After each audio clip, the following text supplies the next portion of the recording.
All right, y'all, we are back with another video. And before we start, please put prayers for Donald Trump in the comment section. We must protect President Trump at all times. And it brings me to this video right here. If y'all look at it, JD Vance been doing a great job lately. He's been answering questions, whether it's from like NBC, CNN, ABC. It don't matter. JD Vance has been stepping up to the plate, taking on all questions, while Kamala Harris and Tim Walz are running from interviews. They are dodging reporters. And that's what I respect about Donald Trump and JD Vance, because they've been out here on the airways telling the American people what their plan is, what they're going to do, while Kamala Harris is running scared and trying to cheat the election, because that's exactly what she's doing.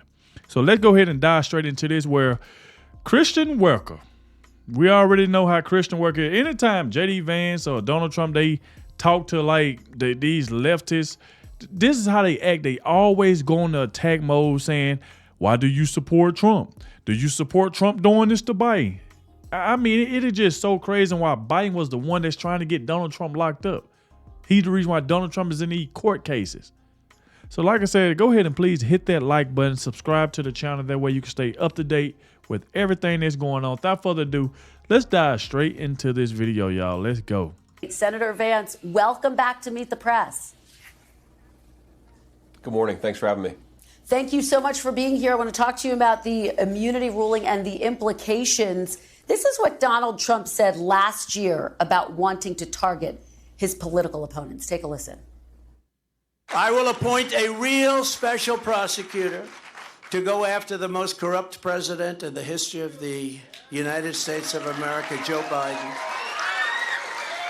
and the entire Biden crime family. Senator, if former President Trump were to win, if you were to be his vice president, would you support him appointing a special prosecutor to go after his political enemies, the Bidens? Well, first of all, Kristen, I find it interesting how much the media and the Democrats have lost their mind over this particular quote. Donald Trump is talking about appointing a special prosecutor to investigate Joe Biden for wrongdoing. Exactly. Joe Biden has done exactly that for the last few years, and has done far more in addition to that to engage in a campaign of lawfare against his political opposition. I think what Donald Trump is simply saying is we ought to investigate the prior administration. There are obviously many instances of wrongdoing. The House Oversight Committee has identified a number of corrupt business transactions that may or may not be criminal. Of course, you have to investigate to find out. So I think Donald Trump saying, look, let's do the basic work of investigating wrongdoing is a totally reasonable thing for him to do. And frankly, the Biden administration has done far worse. So if you think that what Donald Trump is proposing is a threat to democracy, isn't what Biden has already done a massive threat to our system of law and government? Senator, just to be very clear, though, Joe Biden didn't appoint a special prosecutor. The Attorney General did that. Trump was indicted by grand juries. He was found guilty by a jury of his peers in New York. But can we just go back to the core question here? Would you support him taking such an action? It sounds like you're saying, yes, you would. Man, bruh. I would absolutely support investigating prior wrongdoing by our government. Absolutely. That's what you have to have in a system of law and order, Kristen. But I have to reject the premise here. Joe Biden appointed the Attorney General, Merrick Garland, who, of course, answers to Joe Biden, can be fired by Joe Biden. So the idea that the Biden administration has nothing to do with the appointment of the special prosecutor, I think, completely betrays a misunderstanding of how our system of government actually works. And of course, Kristen, we have to make this point, Kristen, that the prosecution of Donald Trump in New York, which I think now is fundamentally been thrown in doubt by this immunity case, it was one of the main guys was a Department of Justice official in the Biden administration who jumped ship to join a local prosecutor's office to go after Donald Trump. And yet the DOJ told doesn't make you question the legitimacy of the prosecution. That's a problem. Well, Senator, that happens all the time. People are appointed from Washington, but the DOJ told Congress, testified this week Kristen, that it reviewed it happens. Hold on, Senator. Are you really saying, Kristen? Senator, let me finish my sentence. All then the I'll time let you finish. Hold on. The number. Let me just finish this. The DOJ told Congress this week it reviewed all communications since Biden took office and found no contact between federal prosecutors and those involved with that case in New York. Can you stick to the substance of the question, though? Let me just ask, because I just want to stick with this line of theory that you are laying out, which is you are saying it's not okay for Joe Biden to weaponize the Justice Department.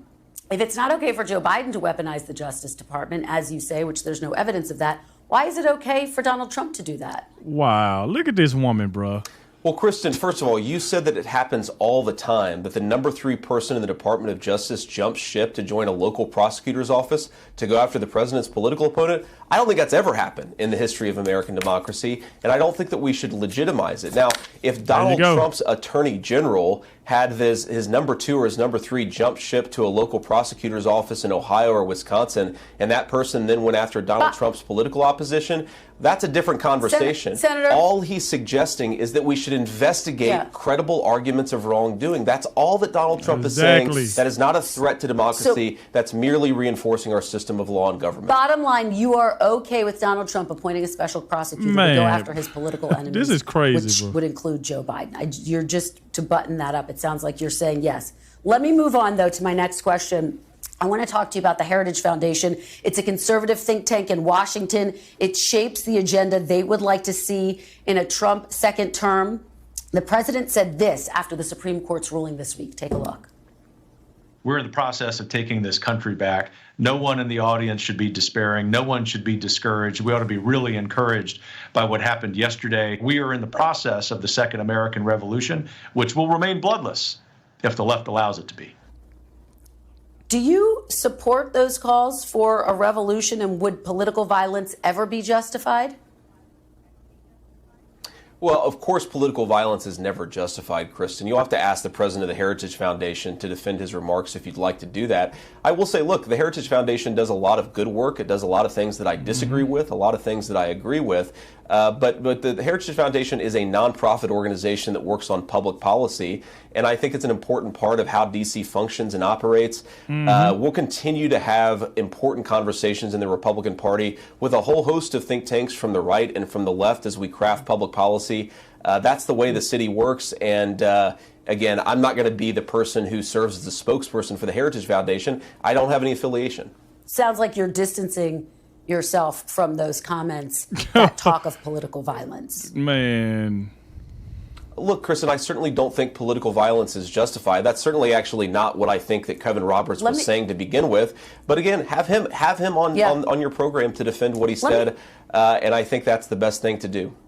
Let me ask you specifically about Project 2025 for our viewers so that they know. Man. It's basically a policy blueprint for a second Trump presidency. It's supported by the Heritage Foundation and other conservative groups. Like, this right here is just crazy. This is what I don't like about Kristen Welker. She will ask J.D. Vance a question. The man is trying to answer. If it's an answer she don't like, she just tries to cut him off. Like, I ain't gonna lie. If that was me, every time she cut me off, if she asked me a question, I'm like, you just answer it for me. Because if I can't answer if you just gonna cut me off every single time. She is constantly on the run. She really just, disrespecting J.D. Vance. I mean, you asking the man a question and you cutting him off. She constantly attacking Donald Trump. And talking about what Donald Trump is the threat to democracy. Donald Trump said this about Biden. Don't you see what Biden been doing to Donald Trump this entire time? Don't you know these court cases is because of Joe Biden? Don't you know Judge Mershon is a judge that donated to Joe Biden's campaign?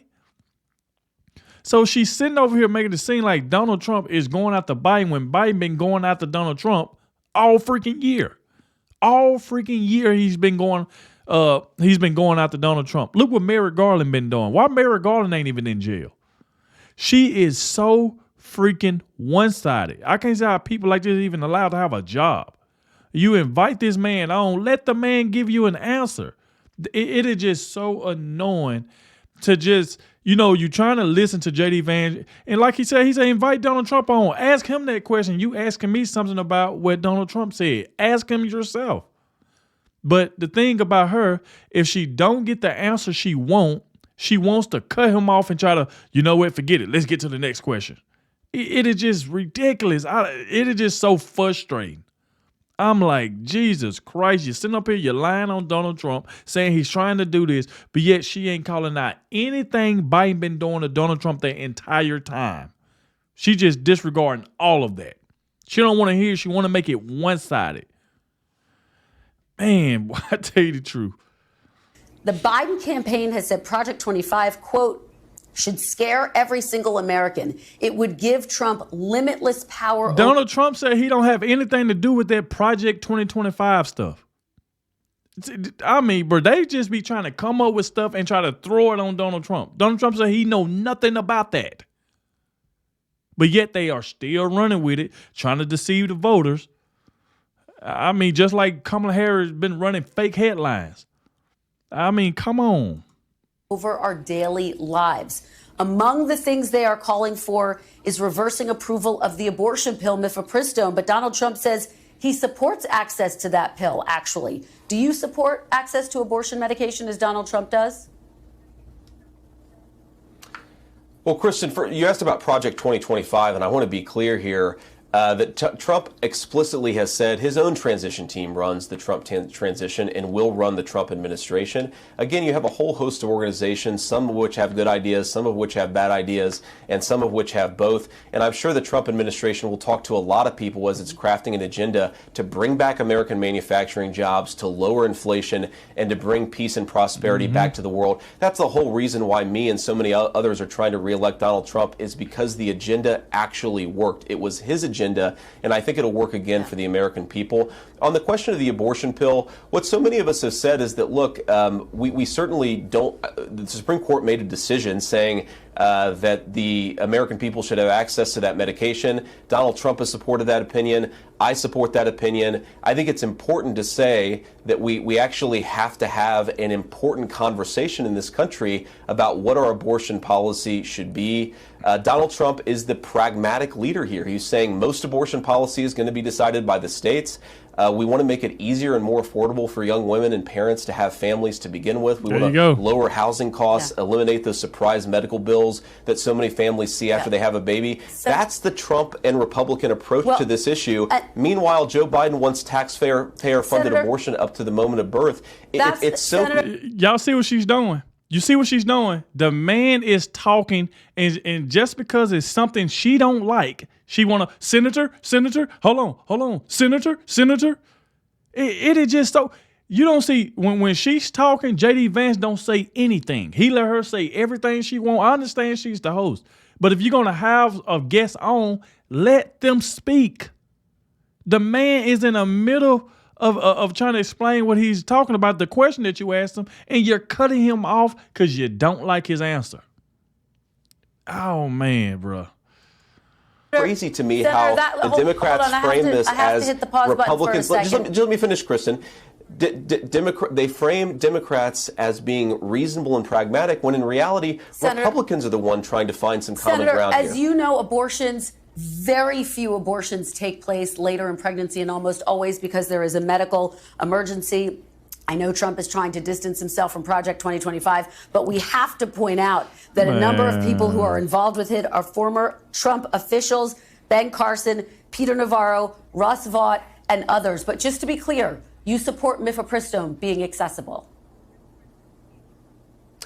Yes, Kristen, I do. But again, on the Project 2025 issue, what the media and the Democrats are trying to do is attach its most unpopular elements to the Trump administration. It's a 900-page document. I guarantee there are things that Trump likes and dislikes about that 900-page document, but he is the person who will determine the agenda of the next administration. All he said very explicitly is, I am in charge of the next administration because I'm the person running for president. It's just important to make that clarification. Let me ask you something that caught our eye. This is something you wrote in the New York Times op-ed in 2017 about former President Barack Obama. You criticized his policies, but you also said, quote, it is one of the great failures of recent political history that the Republican Party was too often unable to disconnect legitimate political disagreements from the fact that the president himself is an admirable man. For at a pivotal time in my life, Barack Obama gave me hope that a boy who grew up like me could still achieve the most important of my dreams. For that, you write, I will miss him. And the example he set, you wrote that just days before Donald Trump was inaugurated. Do you still consider Barack Obama to be an admirable? But now, y'all see exactly what she's doing. She want to go all the way back. See, here's the thing, man. you know, we live in this world where, like, if you had a problem with somebody back in the days, you were like, you know, back then I probably, you know, I didn't like them. And then as you grow, as you get older, your mind change. You'll be like, man, why did I say that back then? I didn't mean it. Why did I say that? People say a lot of things, but that don't mean I feel like that now. Even if he said he felt like Barack was whatever he was back then, that don't mean he got to feel like that now. A lot of people, a lot of us done said some things back in the days that we wish we can take back. But once it's said, it's said. But you see what she's doing. This the loophole that they be trying to do. Oh, well, you remember when you said this about Barack? I mean, come on, man. Memorable man who you miss? Well, you know, I grew up in a broken family, Kristen, and I just wanted to be a good husband and dad. And certainly Barack Obama, despite my many political disagreements with him, he's clearly a good husband and a father. By the way, I'd say the same thing about Donald Trump, whose children love him. And I think this is one of the things the media often misses about Trump, is how genuinely devoted he is to his family, to his grandchildren, and how part of his pro-life messaging, his fundamental pro-life view, is that we ought to make it easier for more American families to have those thriving children and thriving families. So certainly I think we've been blessed with a lot of good examples across our country. And yeah, absolutely. Was Barack Obama a good president? No. Was he a good husband and father? Yes. So he's still an admirable man? Look at her. He's still an admirable man. See, that's the thing. Kristen Welker, she want an answer that he's going to give her that's going to go against Donald Trump. That's exactly what she's trying to do. Man.